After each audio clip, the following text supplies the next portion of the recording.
Salut à tous, c'est Tic Tac le Mac Jeune. Nous sommes cette semaine aux écluses d'Édé en Ille-et-Vilaine et on va s'intéresser à quoi? Eh bien à la ressource en eau.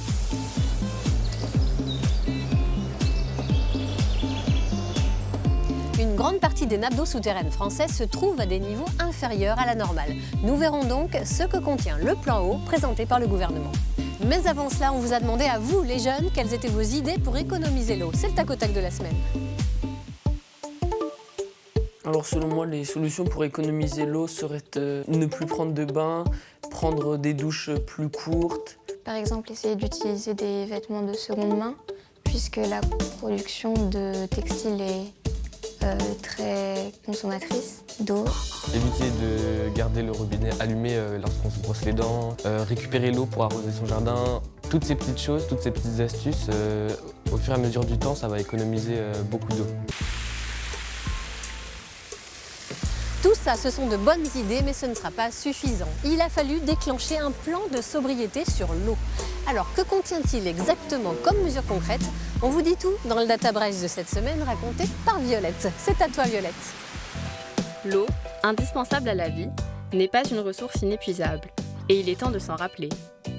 Le gouvernement a récemment présenté son plan eau, avec 53 mesures pour améliorer la gestion de la ressource. Ce plan concerne non seulement la quantité, mais aussi la qualité de l'eau, sachant que seulement 44% des masses d'eau en France sont en bon état écologique. Il va également falloir s'occuper de la lutte contre le gaspillage d'eau. Vous imaginez, actuellement, dans notre pays, environ 1 litre d'eau potable sur 5 part dans les fuites, et même 1 litre sur 2 dans certains territoires. Ce plan prévoit aussi des mesures pour augmenter le taux de réutilisation des eaux usées, inférieur à 1% en France, contre 8% en Italie, 14% en Espagne et même 85% en Israël.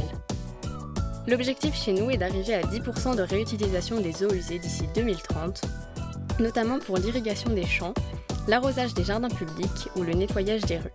Enfin, dans ce plan, il a été décidé la création d'un écowatt de l'eau sur le modèle d'EcoWatt pour l'énergie. Tout ça pour aller vers plus de sobriété. Et pour aller plus loin, on est allé poser quelques questions à Jérémy Grandière, président de la Fédération de pêche et de protection des milieux aquatiques d'Ille-et-Vilaine. Bonjour Jérémy Grandière. Bonjour. Alors expliquez-nous un petit peu quel est le lien entre l'eau de nos rivières et l'eau du robinet. Ce qu'il faut savoir, c'est qu'en Bretagne, 90% de l'eau de nos robinets vient des rivières. Alors vous œuvrez vous aussi pour cette qualité des eaux? De quelle façon justement? Nous, on a une politique d'acquisition, une façon de faire qui est d'acheter les zones humides où on stocke de l'eau. Donc en fait, ce qu'il faut savoir, c'est qu'une espèce comme le brochet, qui est l'un des carnassiers les plus réputés de notre département, en tout cas le poisson le plus recherché, a besoin d'avoir ces prairies inondées pour pouvoir se reproduire. Donc double avantage, on stocke de l'eau en période de sécheresse. C'est la seule façon de les stocker sans qu'il y ait d'évaporation et sans qu'elle se réchauffe trop. Donc les pêcheurs aujourd'hui sont propriétaires d'à peu près 70 hectares de zones humides qui a aussi cette possibilité de stocker de l'eau. On en est où là au niveau du niveau justement de l'eau par rapport aux années précédentes? Même si on a l'impression qu'il pleut beaucoup en ce moment, toute l'eau stockée dans le sol n'est pas au même niveau que les années passées, donc il va falloir être encore très très vigilant. Mais en tout cas, ce qui est sûr, c'est qu'en Ille-et-Vilaine, en tout cas, on a l'eau du bassin rennais qui stocke de l'eau potable sur le barrage de Saint-Urial. Donc là, on peut voir que les niveaux sont hauts, mais on n'est pas encore au bout, on n'est qu'au mois de mai. Donc on verra ça au mois de septembre maintenant.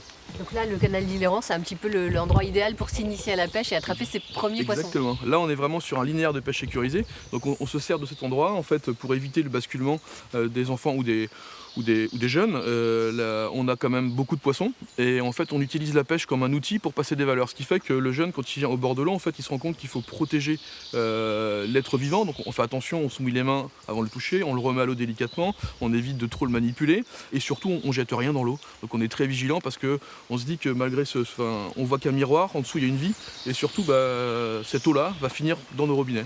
Donc il faut faire attention à l'eau parce que c'est une ressource aujourd'hui qui n'est pas inépuisable. On a longtemps pensé qu'on n'allait jamais manquer d'eau et aujourd'hui on a très peur de manquer d'eau. Bon, en tout cas aujourd'hui on n'en manque pas, au-dessus de nos têtes tout au moins. Merci beaucoup Jérémy Grandière, au revoir.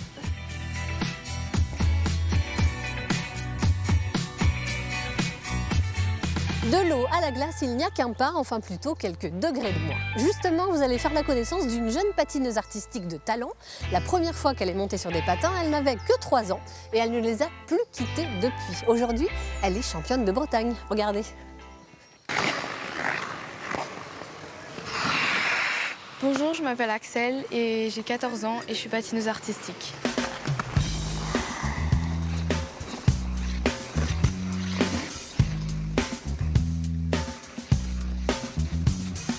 Je suis en sport-études, du coup j'ai des horaires aménagés pour pouvoir patiner le midi et le soir. Je patine à peu près 10 heures par semaine.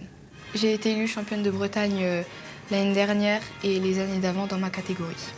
Souvent on pense que c'est pas vraiment un sport, que ça prend pas beaucoup d'énergie, alors que justement ça prend beaucoup d'énergie par rapport à d'autres sports.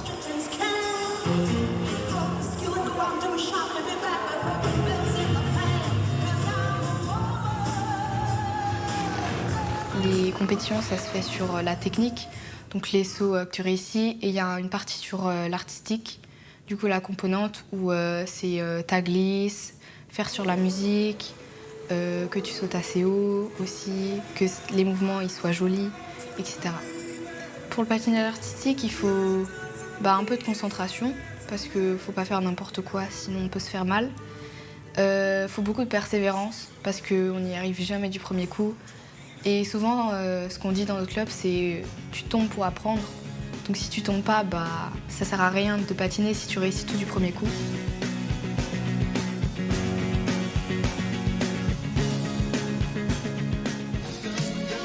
Et voilà, Tic Tac, c'est fini pour aujourd'hui. On se retrouve la semaine prochaine pour un nouveau numéro. Bon allez, moi j'ai une petite idée. Ça ne doit pas être si compliqué quand même d'ouvrir les vannes là. Une des 11 écluses d'aider. Ouais, c'est pas gagné. Hein.